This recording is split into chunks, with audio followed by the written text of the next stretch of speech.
Let's understand energy consideration, a quantitative study.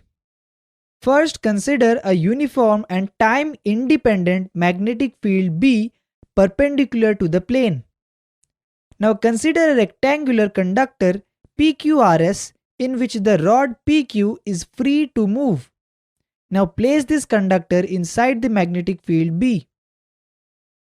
Let R be the resistance of the movable arm PQ of the rectangular conductor.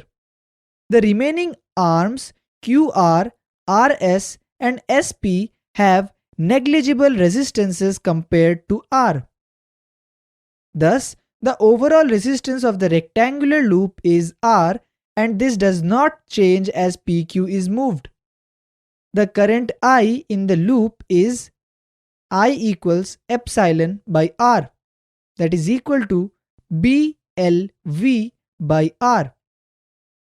Now on account of the presence of the magnetic field, there will be a force on the arm PQ.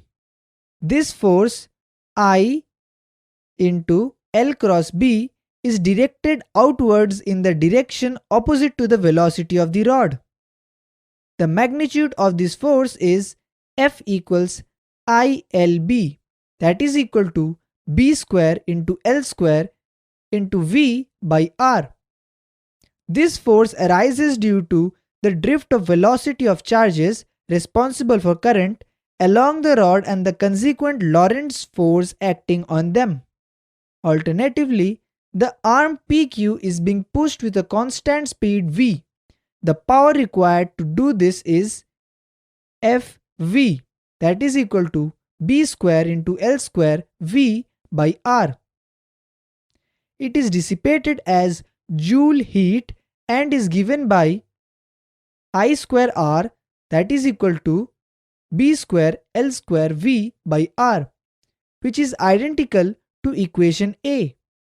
Thus, mechanical energy which was needed to move the arm PQ is converted into electrical energy, that is the induced EMF, and then to thermal energy.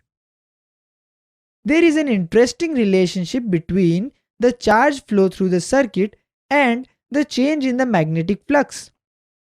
From Faraday's law, we have learned the magnitude of the induced EMF is delta phi B by delta T. However, epsilon is equal to IR, that is equal to delta Q by delta T into R. Thus, we get an important relation which is delta Q is equal to delta phi B by R.